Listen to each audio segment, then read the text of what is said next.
Long tube headers for the Nissan 370Z and Infiniti G37 Coupe and Sedan. I'm Tony with Fast Intentions. Let's get to the point.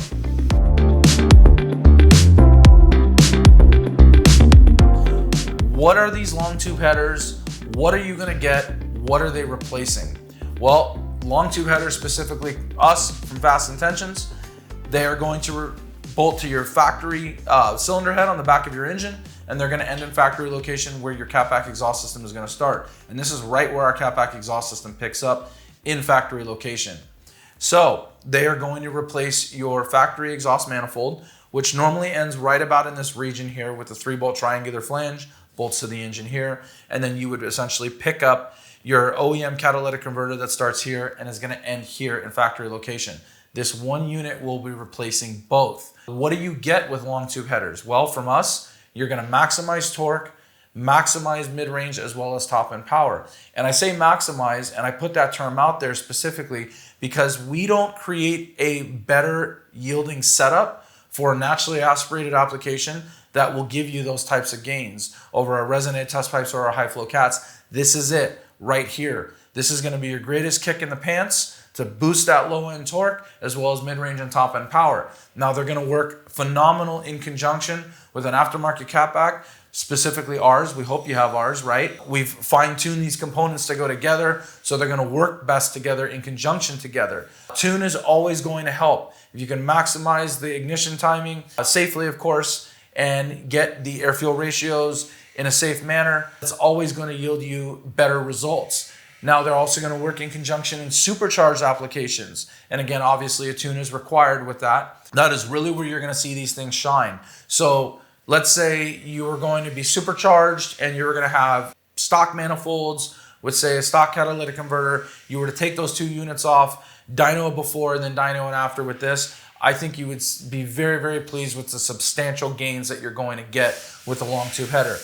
That said, I think you would still be very, very pleased if you were running on that same supercharged application, let's say a high flow cat or a resonated test pipe. This is going to be your best bet across the board. You cannot run these, unfortunately, in a turbocharged application. It just doesn't work space constraint wise. Exhaust manifolds for turbochargers and turbos take up the same space in this region right here, and these really just not are designed to work with that. We have been asked that question over the years. So naturally aspirated, supercharged, and as well as nitrous applications, these long tube headers are going to be phenomenal as well.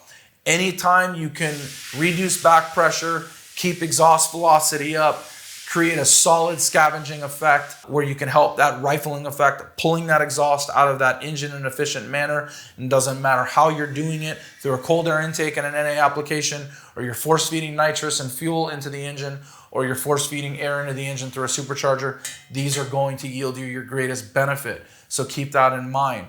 All right, so let's dive into the boring stuff, the technical stuff, right? Now we've gotten the cool, the performance out of the way. Let me tell you first and foremost what you're gonna get with the headers. They are going to come with our gaskets always. These we've talked about and alluded to before. These are our badass gaskets, as I like to call them.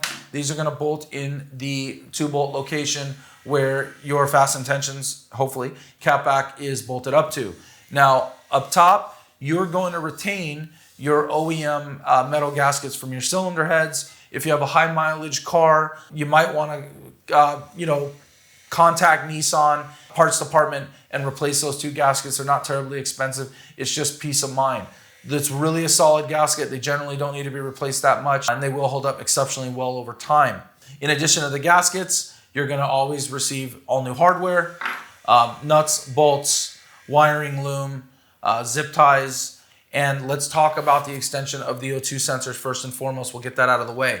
You are going to need to extend your primary O2 sensors, because if you were to think about this unit where it bolts to the cylinder head and your primary O2 sensor, so your 3-bolt flange is here, and now stay with me, I'm talking about we're simulating, we have our factory manifold. So your 3-bolt flange is here, your primary O2 sensor is right about in this region here, respectively driver and passenger side.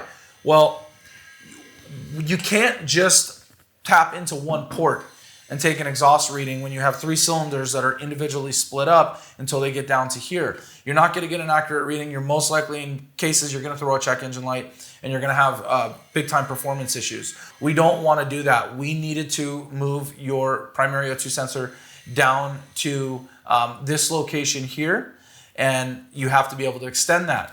So what we're doing is we're going to supply you with these high grade, high temp rated wires that are properly fitted for your gauge of wiring, as well as they are specifically designed to minimize the resistance drop in any time you have to lengthen something. So we're going to supply you with those, as well as the heat shrink, and you will have to cut, lengthen, and solder. Our installation instructions are going to walk you through every step. And again, we've done it this way since the very, very beginning, and it's done exceptionally well. We don't have too many calls or to have to field too many tech support calls on that. People that are doing this long tube header install are fairly or highly mechanically inclined, and they understand it and they get it. So you'll essentially just plug your O2 sensor in a stock location, you'll run the wiring down, and you will screw it into there. And then we're going to supply you with wiring loom as well that's going to go over that, and then as well as some Adele clamps and then a nut on the driver's side to tidy it all up and tuck away. And again, you can find that all on our installation manual, walks you through how to do it all. So some of that technical stuff is out of the way. Your rear O2 sensor with our J-bend style anti-fouler is going to stay in factory location. You will not have to do any extending there. And as we've stated before, this design here is to essentially keep your check engine light off. Now, Tony, do I need a tune with long tube headers? If you're naturally aspirated, it is not mandatory. You do not need a tune. You should not throw a check engine light if you've done the installation correctly. If you have extended the O2 sensors correctly, you should be good to go. Now, with that said, a tune is always recommended in a safe manner where you can maximize performance for torque and power. Anytime you're going to make this kind of investment in terms of upfront cost, in terms of time waiting for them to be fabricated, and in terms of labor, you want to get your best bang for your buck. We all do. Right? It's always about return on investment. And as I like to say, make a $10 investment instead of a $6 mistake. Not to say that it would be a mistake if you didn't tune your car, but you get the point, right? Spend a little bit more money to tune the car so you can maximize it and do it once and be done with it. So what I have in front of me is this exact same cylinder head flange. It's just in raw form and not fabricated to the header. I wanted to show you the improvements and the advancements we've made over the years. When we originally came out with these, it was the oval style flange on both sides. And what we would do is we would fabricate the tubing, we would have to pinch it down in a vise, we would have to feed it through, we would tack weld it, obviously, so it would stay in place and hold its form. We would then heat it up with a blowtorch, we would bang it, we would then grind it down, MIG weld it, sand it down, port and polish it on the inside. So there was a lot going on there. And over time, it became very taxing on the workforce in terms of labor on our hands. It just became very time consuming overall. You could essentially invite yourself up for more warranties and comebacks and cracked welds over the years. We didn't have too many per se. We've always had a very, very high success rate, but nevertheless, we wanted to make an improvement. So what we did a couple of years back, several sets back at this point, is we have designed this multi-style flange where it is port matched to your cylinder head. So as these bolt up to the back of your cylinder head, there will not be any overlap. There will not be any transition in size where this is smaller or larger. It's essentially perfectly ported and matched to your cylinder head. And that's always going to keep exhaust velocity up and help you create more power and more torque. Now, we also created a ramping effect on the inside of this, so it wasn't just dumping into this large circular cavity. And what you'll see on this backside is this cavity itself is larger than 1 5/8. It's designed to accept the exhaust tubing in its round, true form, so we don't have to alter its shape. And what we do is we have these flanges made in mild steel. We then essentially affix them in our CNC machine here in-house, and we have a program that goes through, opens this up, ports that, ramps that, and then we send them out for nickel plating. So there's also a lip in there where the tubing is going to reside 1/8 of an inch all the way down in there where it's fully buttered and mated up, and then it's 100% precision TIG welded around all 3 ports on the outside. There is no finishing weld on this front side. There's no grinding. There's no porting and polishing. There's nothing going on that side. So it is a 100% finished product as you see it in this form. It is identical here as it is here. Now, the reason why we essentially overlap inside is we want to add strength. We want to add rigidity. Anytime you have this bolted to a cylinder head like so, and you have the weight of this long tube header coming off and then feeding its way back, obviously over time and hot and cold and expansion and contraction cycles, there's a hinging effect. So by sticking the tubing inside of the flange, we are essentially making it stronger. It's just, it's fitting inside versus butting up to it, which we could have done. It would have just essentially just been a butt weld here where it wouldn't have been as strong over time. You're essentially at that point just relying 100% on the weld to do the work and not allowing and utilizing the tubing to your benefit. So it is a great addition we made, as well as it's probably picked up a little bit of performance as well, because it's port matched a little bit better than it used to be, and it's not reliant on you banging and grinding and welding and doing of such nature. The tubing themselves, making our way down, they are equal length, and in terms of equal length, they're equal length in terms of flow, not in terms of specific length. And I'll get to that when we get down here to the collector in terms of equal length. This one primary tube is one piece all the way from start to finish. So anytime you can eliminate welds and more connection points, you are going to essentially eliminate potential warranty or failure points. The bends are too close here. We just were able to get them all the way to where we needed to. Everything is a little too tight. So there are multiple welds on some of the other tubes. So they are 100% TIG welded from start to finish here in-house. There are no MIG welds on this long tube header whatsoever. And this header, the tubes themselves, the collector, the tubing, the non-fouler, the O2 sensors is all 304 stainless steel. And then as you know, with the two flanges, the top and bottom on each side, they are mild steel and then nickel plated for corrosion prevention. Mandrel bent tubing versus crush bent tubing, that's going to always maximize performance, keeping flow up, keeping turbulence down.